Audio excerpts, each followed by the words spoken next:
Hai guys, Assalamualaikum warahmatullahi wabarakatuh. Sebelum itu jangan lupa like, comment, and subscribe video kami. Di sini kami akan melakukan review tentang ilmu pengetahuan teknologi nuklir yang akan dilakukan oleh kelompok kami nih guys. Nah, saya tidak sendirian, saya bernama Sumaya Ananda Syagian. Saya Dimas Adit Azhar. Saya Yunsyah Putri. Di sini teman saya akan sedikit men-spoiler nih guys tentang film tersebut. Baiklah, terima kasih Sumaya. Di sini kami akan mereview film yang berjudul Oppenheimer, di mana seseorang yang ingin membuat bom bertenaga nuklir. Yang film ini akan berkaitan tentang pengetahuan, politik, dan juga ilmu-ilmu sosial. Mungkin film ini agak berat, namun kami akan mencoba sebisa mungkin untuk mereview film tersebut. Nah, itu tadi spoiler yang telah disampaikan teman kami. Untuk lebih lanjutnya, silakan tonton video kami hingga habis. Dan jangan lupa like, komen, dan juga subscribe video ini. Dadah. Hai guys, di sini kami akan melakukan reviewnya nih guys yang akan dibawakan oleh teman kami Dimas Aditya Azhar. Terima kasih Sumaya. Di sini saya akan mengambil alih tentang mereview film yang berjudul Oppenheimer ini.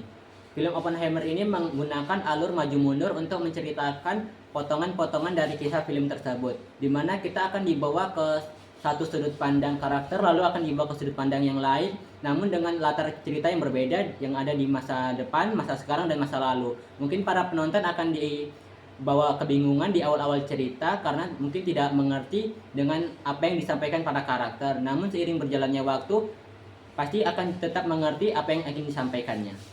Waduh, susah juga nih ya. Cerita ini menggunakan 3 alur Yang bersamaan ya kan? Iya, yang bersamaan. Kayak tiba-tiba di awal nanti dianya menceritakan dia di masa depan, terus di sepekian detik masa lalunya dimunculkan gitu. Nah, kemudian di sini juga menceritakan seorang fisikawan yang menciptakan senjata nuklir pertama kali di dunia. Wah, kalau pertama kali di dunia berarti dia termasuk orang yang terkenal nih guys. Apalagi mengingatkan kita dengan pemboman di Hiroshima ya kan? Ya, Hiroshima Nagasaki kan. Berarti bom nuklir itu memiliki rasio yang sangat besar nih guys. Apalagi kan Jepang itu kayak Nagasaki dan Hiroshima itu dibom, berarti kan bisa menewaskan Banyak korban jiwa. Waduh, ngeri juga nih ya bom nuklir tersebut. Nah guys, di film ini juga memiliki sutradaranya itu menggabungkan 3 elemen nih, yaitu pengetahuan, politik, dan juga perang, yang berdurasikan 180 menit nih guys, yang membuat kita para penontonnya juga dikasih jeda untuk bernapas karena film ini juga begitu kompleks. Nah, menurut teman-teman, kalau 3 elemen tuh pengetahuan nih, politik, dan juga perang kan, lah itu kayak membuat kita yang kaum awamnya tuh Agak sedikit Bingung ya kan Bingung. waktu awal ceritanya. Apalagi film yang berdurasi 180 menit ini menggabungkan 3 elemen, pasti mungkin beberapa penonton akan merasa bosan ya kan dengan film yang seperti ini. ditambah lagi dialognya tuh banyak gitu. Kita kayak sebagai penonton nggak dikasih jeda untuk bernapas dan mencerna omongan mereka, terutama di dunia politik yang bener-bener pekat Ya gitu. kan? Apalagi di bagian scan-scan perangnya ya kan, mungkin beberapa penonton akan merasa kagum dengan scan perangnya. Ditambah mungkin karena banyaknya adegan politik, juga ada orang-orang berdiskusi ya kan, para penjabat-penjabat tinggi gitu ya kan. Nah guys, walaupun begitu, kita yang menonton juga dapat menikmati nih dan tidak merasa akan bosan dengan film tersebut.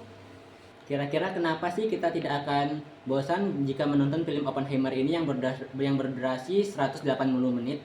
Nah, itu akan kita ceritakan nanti di akhir video kita ini guys. Pertama-tama kita akan menceritakan tentang video awal film ini terjadi. Nah, jadi guys, pertama kali kita menonton video Oppenheimer ini, kita akan disuguhkan oleh penampilan tokoh utamanya, yaitu Cillian Murphy yang berperan sebagai Oppenheimer. Nah, di sini Oppenheimer masih melanjutkan pendidikannya di Cambridge. Di sini Oppenheimer ditampilkan dengan penampilan berupa rambutnya yang berantakan, mungkin sama dengan isi kepalanya yang juga berantakan dan acak-acakan. Mungkin yang dimaksud isi kepala yang berantakan itu adalah tentang kejeniusannya ya kan? Nah guys, di sini pas Oppenheimer ini berkuliah, apakah dia digandrungi oleh para wanita nih? Sayangnya tidak, Mai. Di waktu di kuliah, Oppenheimer ini digambarkan seperti murid yang tidak becus dan mungkin bisa dibilang agak sedikit culun.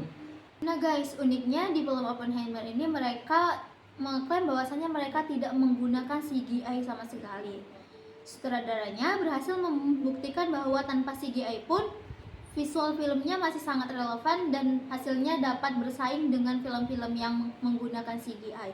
Ditambah audio yang membuat para penonton semakin nyaman, termasuk kami yang telah menonton video tersebut. Karena di setiap adegan yang ditayangkan oleh film Oppenheimer ini menggunakan audio yang bikin suasana semakin menegangkan ataupun membuat suasana menjadi rileks.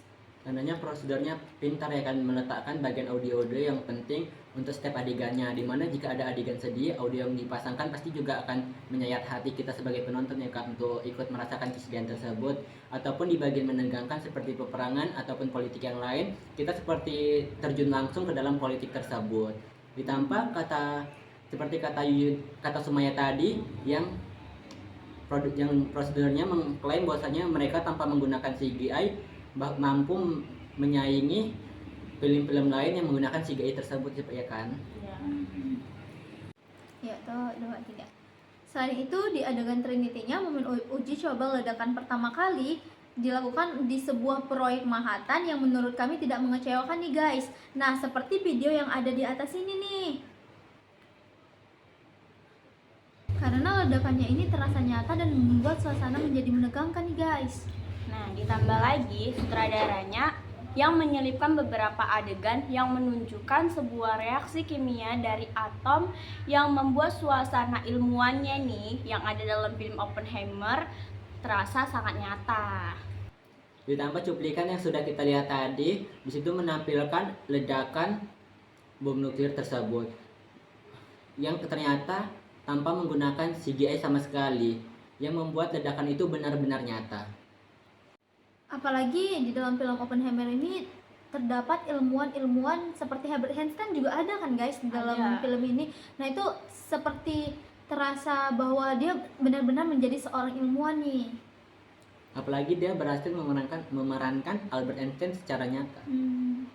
Selanjutnya di film Oppenheimer yang berdurasi 3 jam ini penuh dengan dialog dari tokoh-tokoh penting yang mungkin beberapa dari kita kesulitan dalam mengerti apa yang mereka katakan. Walaupun begitu, dialog yang disampaikan oleh tokoh tersebut kaya akan ilmu pengetahuan dan pekat akan ilmu politiknya yang menambah daya tarik pada film tersebut. Nah, tokoh-tokohnya itu ada termasuk Oppenheimer nih, baru juga ada Albert Einstein. Nah, apakah para ilmuwan-ilmuwan itu mereka saling satu ide atau mereka saling menjatuhkan? Sepertinya mereka saling menjatuhkan sih, apalagi mungkin karena mereka para ilmuwan gitu, pada merasa tidak ingin tersaingi ya kan. Bahkan di zaman sekarang juga di perguruan tinggi, di sekolah-sekolah atau di perkantoran juga banyak orang yang merasa tersaingi dan tidak ingin setara. Apalagi kan Albert Einstein ini merasa tersaingi akibat si Oppenheimer ini berhasil membuat Bom atom. bom atom pertama kan? Bom nuklir maksudnya. Ngomong-ngomong, mungkin para penonton akan merasa sedikit pusing dan ngantuk seperti yang dibilang Kang Jujun tadi jika menonton film ini terlalu serius ya, terlalu lama. Soalnya durasinya juga 3 jam ya kan? 3 jam. Ditambah banyak omongan tokoh-tokoh yang mungkin tidak akan masuk di nalar kita. Apalagi sekelas untuk menonton bioskop, waktu 3 jam itu cukup lama kan. Karena biasa kalau kita nonton bioskop itu paling lama 2 jam. Menariknya di sini, film Oppenheimer juga melibatkan mitologi Yunani sebagai pembuka kutipan dari film Oppenheimer sendiri. Salah satunya yaitu Prometheus yang meminjamkan apinya kepada seorang manusia yang bernama Oppenheimer. Menurut kalian gimana? Menurut saya sih menarik saja ya, karena produsernya itu kayak melibatkan mitologi Yunani untuk masuk ke dalam filmnya tersebut, walaupun hanya untuk bagian pembuka dari film ini. Apalagi kita sebagai warga Indonesia atau orang awam tentang mitologi gini pun mungkin akan kurang tahu itu siapa itu Prometheus atau sebagainya. akan lebih bertanya-tanya ya. Terus di akhir video nih, salah satu yang membuat kami kurang cocok dengan film Oppenheimer ini adalah Yang berdurasinya 180 menit ya kan? iya, durasinya ini sangat panjang, udah gitu mencapai 3 jam lamanya. Ya, ditambah lagi padatnya dialog dari tokoh-tokoh lain kan yang buat kita pusing sama apa yang dibilang orang itu. Apalagi pembahasan mereka yang berat tentang politik-politik yang membuat kita mungkin kurang bisa mengikuti alur ceritanya ya kan. Benar-benar. Apalagi di dalam film tersebut tidak menampakkan korban-korban jiwa yang berjatuhan akibat bom nuklir tersebut nih guys. Nah itu menjadi salah satu kelemahan nih dalam film ini. Menurut saya itu kekurangannya memang lumayan fatal ya kan. Jadi kita tidak tahu korban-korban siapa aja yang terkena atau dampak dari korban itu di pemboman waktu itu. Pemboman dalam film itu. Iya. Walaupun begitu, Cillian Murphy memberikan penampilan yang luar biasa nih sebagai Oppenheimer. Ia mampu menunjukkan bagaimana kejeniusannya nih sebagai seorang Oppenheimer ini berbakat sekaligus bermoral. Selain Cillian Murphy, tokoh-tokoh yang lain juga tidak kalah bagus nih. Mereka juga dapat dengan sangat maksimal memerankan para tokoh yang ada di dalam film Oppenheimer ini. Menurut kalian nih dari film yang udah kita tonton tadi, kalian paling suka tokoh siapa? Kalau aku sih sukanya sama Kitty Oppenheimer ya. Kenapa Ya, tuh? karena kan dianya jadi kekasihnya Oppenheimer kan. Mereka kan kayak ketemu di sebuah pesta gitu. Nah, terus itu mereka menjalin sebuah hubungan. Oppenheimer ngajak si Kitty ini menikah gitu. Kalau aku sih Herbert Einstein ya. Soalnya walaupun Herbert Einstein dibenci sama Oppenheimer nih, tapi kayak kita tahu lah penemuan-penemuan Herbert Einstein tuh banyak gitu kan. Apalagi teori-teori yang diberikan oleh Herbert Einstein tuh ya bagus Menarik gitu ya. Masuk bisa diterima di Iya. akal lah. Kalau Dimas? Kalau bagiku sih overall nggak ada karakter terlalu kesukaan ya, karena semua karakter itu berperan sebagai karakternya masing-masing tuh udah lumayan bagus. Ditambah mereka itu bisa menonjolkan karakter yang mereka perani masing-masing. Walaupun kayak cuman Adegan orang iya, ya kan? adegannya cuman beberapa beberapa gitu. detik. Walaupun itu mereka sudah tampil dengan maksimal. Nah, jadi coba kita rate nih. Menurut kita nih ya, berapa yang pantas nih untuk penonton-penonton nonton nih film? Kalau menurut kalian 1 sampai 10 berapa nih? Bermudin? Kalau menurutku sih 7/10 ya, karena aku sendiri kurang suka dengan film yang seperti Oppenheimer ini yang genrenya mungkin bisa dibilang berat ya, tentang politik-politik dan sebagainya. Karena menurutku pribadi aku kurang sampai dan kurang mengerti tentang isi dari film tersebut. Kalau menurut Yuyun?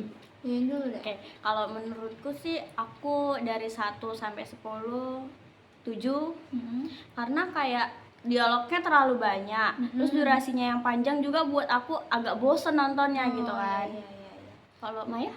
Kalau aku 7,1 sih, beda 1 nih sama kalian. Soalnya mungkin kalau kayak kita yang kaum awam nggak suka nih sama ceritanya itu terlalu panjang, politiknya terlalu berat gitu kan. Tapi mungkin kayak pejabat-pejabat nih bisa mencontoh nih politik-politik seperti yang ada di situ. Apalagi ilmuwan-ilmuwan tuh pembuatan bom nuklir yang ya kita tahu Indonesia sendiri saja Belum bisa buat itu kan. ya belum bisa buat itu. Mungkin bisa di kampus-kampus ternama seperti institut-institut nih bisa nih mencontoh pembuatan bom nuklir nih dari film Oppenheimer tersebut. Nah, menurut penonton berapa nih rate yang bisa kita berikan untuk film Oppenheimer ini? Jangan lupa komen di bawah ya. Oke guys. Oke. Seki. Jangan ketawa Yun. Aku gak ketawa loh. Nah, sekian review dari kami. Oh ya guys, catatan semua review dari kami itu subjektif dari pemikiran kami pribadi. Mungkin teman-teman ada yang berbeda pemikiran ya, mungkin ada yang suka, mungkin ada yang kurang suka. Jadi ya begitulah.